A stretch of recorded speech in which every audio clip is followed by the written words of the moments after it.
We'll do that soon. I'll tell you what, folks. There is excitement rolling around the Eagle front office right now. They got better today. We said it. By the way, this is what you get. Remember this with Dotson. Dotson was projected to be the number 2 guy next to Terry McLaurin, right? He's the 16th pick. Next 3 years, you have complete control of his contract. The Eagles aren't asking him to be a second hole guy. They're not even asking him to be a number 1 guy. You gave up a third for 2 things. Insurance of health with the 2 top guys and to upgrade to 3-hole. And I think they did. Let's bring in the legendary voice of the Philadelphia Eagles and get his take on this. He is our friend, Merrill Reese. Merrill, how about the noise today? Howie being Howie goes out and gets himself a wide receiver that was a former number 1 pick 2 years ago, and he adds it to that already talented offense. Yeah, I think that's great. I really do, Dan. Jahan Dotson, I loved him when he was at Penn State, and I thought he was going to be an instant success in the National Football League. But look, Washington is Washington, and they really did not have a very good offense. And last year, he had a pretty good rookie year. Last year, he had under 50 receptions and just over 500 yards and 4 touchdowns. So he did a little something, but I think he's a lot better than that. This is going to sound so stupid, Merrill. I'm going to say a dumb thing to a very, very experienced guy, and you'd probably have my mic shut off if we were doing a game together. Is it possible to have too many weapons in a huddle for a team to have success? Because look at Kansas City. They got 1 dude in the huddle, and they don't have primary targets, and yet they're awful successful. Now, again, there's a special player that's at that quarterback position. Plus, you have Andy Reid. I get all of that. But is there too many mouths to feed with that offense? I don't think so. I mean, they do have weapons. They have a fabulous pair of outside receivers at A.J. Brown and Devontae Smith. They're great. But what this team is trying to do is bolster every position and be as good as they possibly can be. And nobody has stood out this summer as a good third receiver, as a slot receiver. I'll tell you the guy who's really played well this season, but this summer, but you don't want to use him that much because he's so valuable as a return man, and that's Britton Covey. I'd have 4 or 5 plays in a game where you could put him in and try to get him into open space because he is a terrific little receiver. But last week, Joseph Ngata did pretty well as a third receiver, or actually a second receiver when he was playing in New England. But you don't want to depend on him. But a guy like Jahan Dotson has the pedigree, and I think he's just going to help this team. Am I wrong when I say this? There's just something different about Hurts this year. And go with me on this. This is going to sound like blasphemy a little bit. That football team was always under the leadership of Jason Kelce. And by the way, folks, this is no rip at all at Jason Kelce. He was a phenomenal Eagle, still is. He'll go down as one of the Mount Rushmore type dudes in the recent 40 years of that football team. But do you buy into it now, Merrill, that this is truly Jalen Hurts' team, where he is now the guy and the focal point and the leader now, because you even hear the players saying he feels more comfortable. He seems more accessible. You know, he's working with Cam on blocking assignments and pass protection and all this other stuff, and he's talking to everybody out there. Doesn't there seem to be a calmness over him where he's taken that role of being the leader of the Eagles? Well, you know, Dan, I have said this to you since he came into the league, that I'm a Jalen Hurts guy. I think he's an outstanding quarterback. I think he's a great athlete. I think he's a wonderful individual. He's driven. He is driven to be the best. But I think there's a difference between a 22-year-old Jalen Hurts and an almost 26-year-old Jalen Hurts, that you grow and you get better in the job and you feel more and more in control and people look up to you more. So I think it's the aging process or the maturing process of Jalen Hurts, the NFL quarterback. I mean, there are guys who come into the league and right away they're cocky and they're tough and they exude that. but it's rare. He's more concerned with being better each day than being more of an outward going guy who says the right thing or says the thing. He's not an inspirational leader in that sense, but I think he's very, very mature now, and his teammates really respond to him. And I hearing that too, by the way. How impressed have you been with Kellen Moore, Merrill, and what he's done with the offense, how he's talked, how he's trying to help Hurts be a better reader of defenses? You hear all the things. Even Lane was talking the other day that his impact on the team has been incredible. Your takeaways on what you've seen with Kellen so Well, far? it's not really so far with Kellen Moore because I have been somebody who has liked him for quite a while.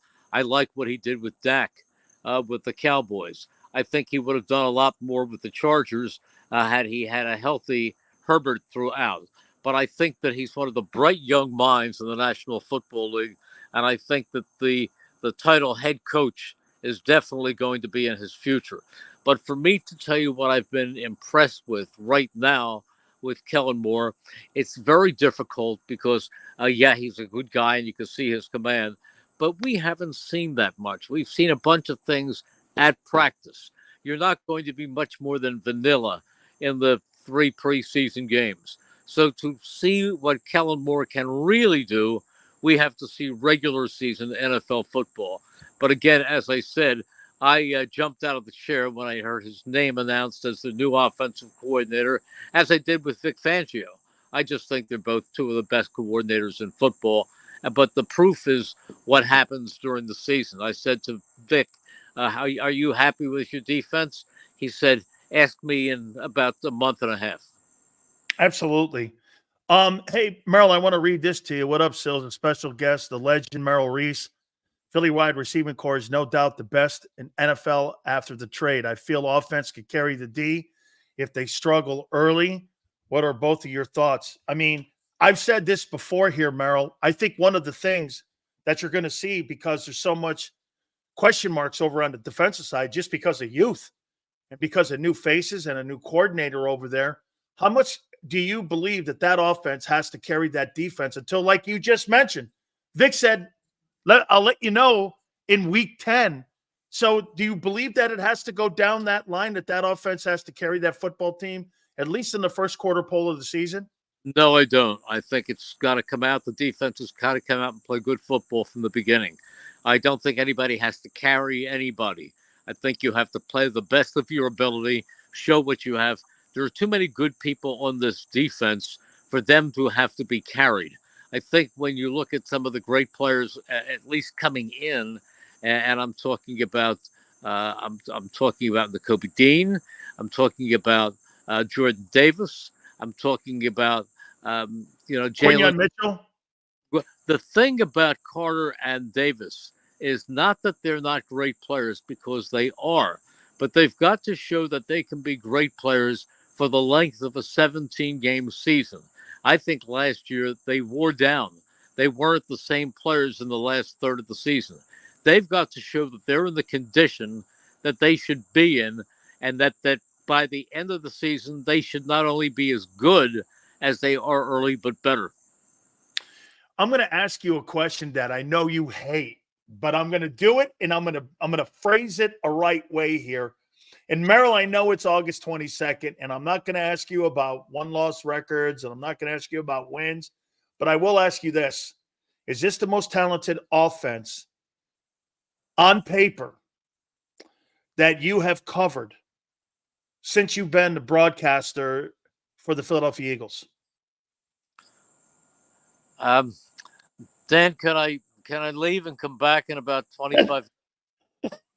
I mean, don't forget, we've seen some pretty great offenses with this team. We've seen Donovan McNabb. This is my 48th year, so I saw Randall Cunningham, where he had some unbelievable playmakers on that team. I saw Donovan McNabb. I saw a guy. I've seen so many of them. I really have so many great players, great wide receivers. I mean, it's so tough to say this is the best in the last 48 years. I can tell you this is one of the best, but to give you a superlative right now before we kicked off one play in the regular season is just, it would be irresponsible on my part. I've seen some great players. There's Merrill Reese running for the president of Marion. I don't think Hey, I'm running for the next tee. how about this one? Vic Fangio. I mean, does he remind you more of Jim Johnson or Buddy Ryan? Jim Johnson. Oh, Jim, wow. What? Right, huh? yeah. Yeah. Nobody reminds me of Buddy Ryan, but Buddy Ryan. I mean, he was unique. He was a character. Buddy Ryan said whatever he felt at that moment. I loved him, but he was a loose cannon. Vic Fangio is confident enough to say what he believes with the media, but he's not going to make anybody in the upper offices furious. He's not going to do that. He'll be sincere. That was Jim Johnson. He was tough and he was honest to a point, but he was never. You're never going to have Jeffrey Lurie and the general manager coming down saying, "What is he doing?" Vic Fangio is as he keeps his professional stance at all times, but he is obviously confident and respected. You know what I love about him and what couple more here for you, Merrill. One of the reasons that I think he is going to connect more in Philly than in what he did with Miami. You had a lot of veterans like Xavier Howard. You also had people like Jalen Ramsey, who has a Super Bowl ring. It's hard, as you know, when a veteran guy who's been in the league 10 plus years, hey, I want you to do this. This will make you better. And the player's going to go like this. Wait a minute. I know what makes me better. And I think a guy like Vic, actually an old school guy like that, connects better with younger players. And all younger players want to know is, can that guy make me better? And I think that's why those younger players in Philly are connecting with him, is because they believe that he can make them better. You know, it's very interesting to hear you say that, because it's almost as if you came into the press conference tent yesterday morning and listened to Nick Sirianni, because he was talking about relationships with players. And he said, look, we all like to be liked, but if to really be appreciated by a player, it's not to be his pal. To get through to a player, that player has to believe that you are going to make him better. If he believes that you are going to enhance his career longevity, elevate him in the group of receivers or offensive linemen or backs or whatever, if you are going to benefit his career, you're going to have a great relationship with that player. And I think they believe that about Vic Fangio. And I think they should believe that about Kellen Moore. Finally here, I'll just give you a little bit of advice on going down to Brazil. Make sure you drink the hotel bottled water. That's all I'm saying. Oh, well. Hey, make sure you eat all your food in the hotel. Don't get anything on the street. You don't know it. I don't know, man. I just, from what I understand from my friends being down there, you never know what you're going to get when you're down in Brazil. So I'm just saying, drink the water, Merrill, out of the bottle of the hotel. That's my only advice. No ice cubes. Okay. I promise you I won't take any chances. Merrill, thank you so much. Hit him straight. I appreciate you always taking time. Thank you, my friend. Thank you, Dan. Always fun being on with you. You got it. Our friend Merrill Reese, man. Minnesota final game of the year in the exhibition season. That will be on Saturday.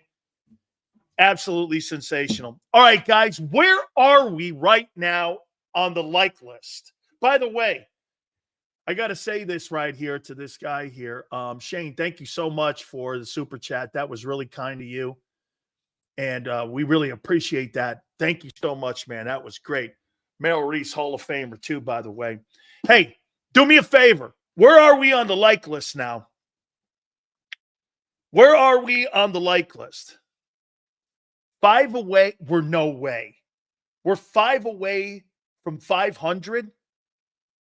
Way to go, Prince. 500 away from 500 likes. Holy cow, you guys. Hey, shut up, Prince. Hit the like button. Power Hour coming up. We are going to reset. Keep it here, National Football Show. Michael Vick at BetUS.com. Catch an incredible 125% sign-up bonus on your first 3 deposits, plus 10% gambler's insurance. BetUS, my online sportsbook and casino. If you missed any of today's show on the JAKIB Media channel, listen to the podcast on your way home. Available on YouTube, Apple, and Spotify.